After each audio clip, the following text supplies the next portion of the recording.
Satnam GDF community. This is Mahan Rajkar, and I am reaching out to give you a cosmic update.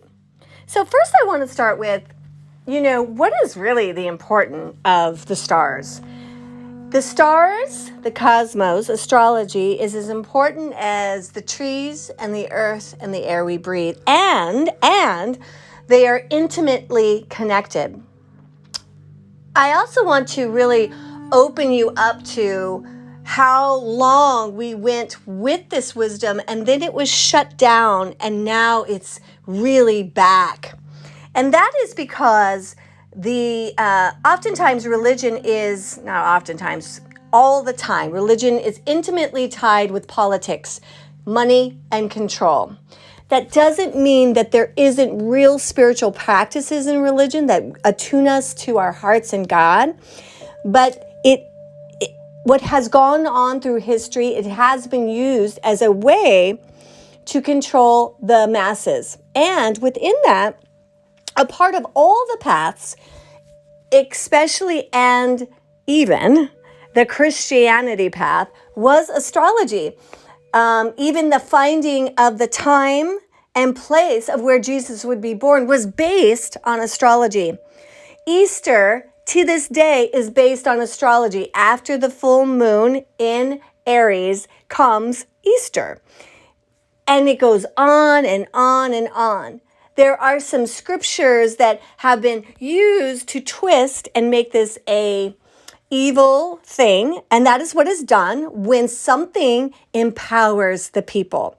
When we have something that can empower us and level us up to the powers that be, those are the things that are taken away. And along with all of that has been lots of the wisdom and beauty of women in Christianity that were taken out because it was too empowering for women. And in that empowering for women, it was too empowering for men because it included earth magic and it included our intuition. It included encouraging us to use our body and meditation to get closer to our soul and our soul closer to God. It allowed us to understand that we didn't need a priest or we didn't need a church, that the church itself, the place of God, was inside of us. And that's always what I really want. I mean, we are a yoga studio, but I'm a God girl. I'm a your soul girl. And everything we do at Great Divine Flow is to empower you and to set you into a place that can free you from your addictions, heal your insecurity, open you up to your birthright, which truly is to love the one you're with, to love your life. When you heal and your magnitude of energy increases, the reason that is so important is because then we actually have the energy and the capacity to heal those around us.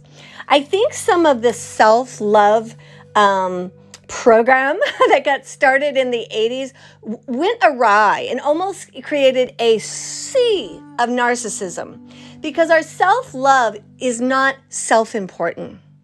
Self-love should be the power you need to finally remain humble. Self-love puts us in a posture that we know we need something greater than ourselves to lean into to help us have the right thoughts and the right actions in our lives. That is the purpose of our healing. And so I want to talk to you about what I'm going to do on Saturday, and I want you to come. Everybody, I want you to come. It's very affordable, $15 for members, $20 if you're not a member. I just want you there. So here's the thing. We're going to do this very deep meditation on a woman from 40 AD. Her name is Thecla. And her story alone is and the way with the sound healing we're going to do with it and the breath work before it, we're really going to go into that time and really try to embody Thecla's courage. And what she really teaches us is that there is a power so magnificent and miraculous that is greater than us.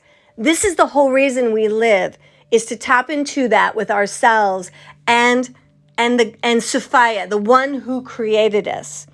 For me, to really bow to the Christ, because those are the beings, that he led, like Saint Thecla, to have the kind of courage.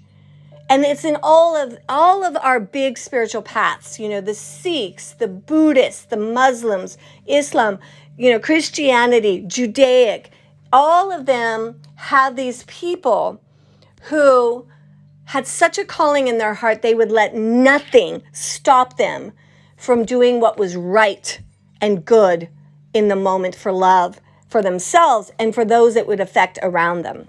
And boy, don't we need that in life. And so that's going to be a deep healing in itself. But I wanted to give you a real live example of something so that you could then, we're going to jump into a planet in the sky, Jupiter, and how it's called a maleficent. So there's the ones that are not so good, and then there's the miraculous ones. Jupiter is one of those maleficent. The way it teaches is by big juice, big blessing, expansion. And so through Thecla, I'm going to show you how Jupiter was in Taurus like it is now. But more than that, how Thecla's chart showed that this kind of blessing would happen to her, because her Jupiter was in her 10th house of legacy. What she would leave behind is the power of love and courage.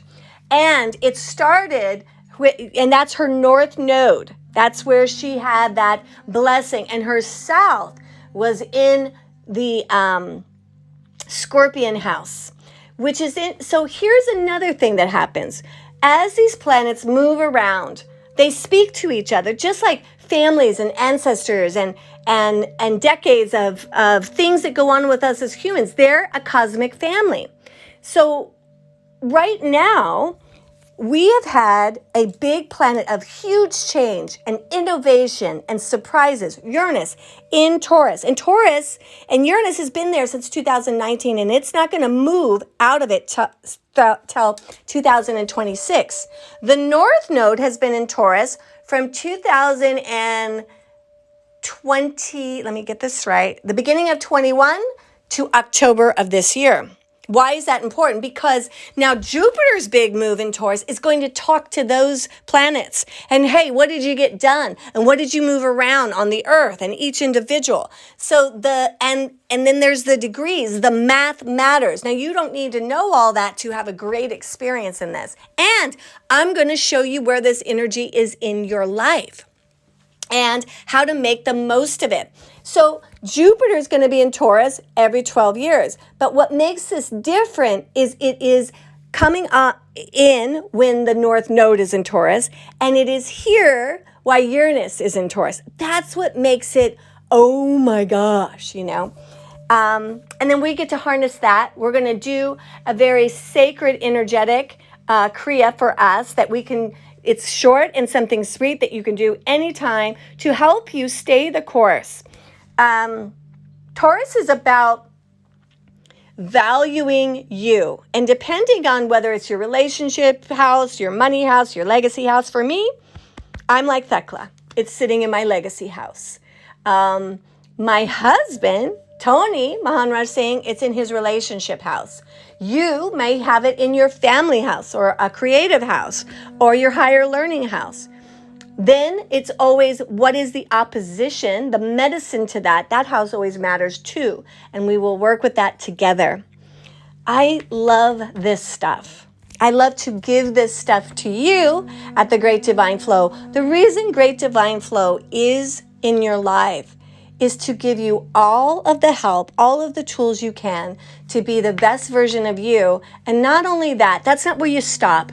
In that best version of you, that you have the energy to help the world, that your kindness is amped up, that your imagination and creativity is amped up, and that you have a heart that is passionate about making this world a better place. Sending you so much love and a great big hug. I hope to see you Saturday at, what time is it? At 11:15 to 1 p.m. right after my class. So make it a double.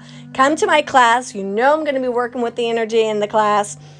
And yeah, and then we're off to the races. Sat Nam, have the best day.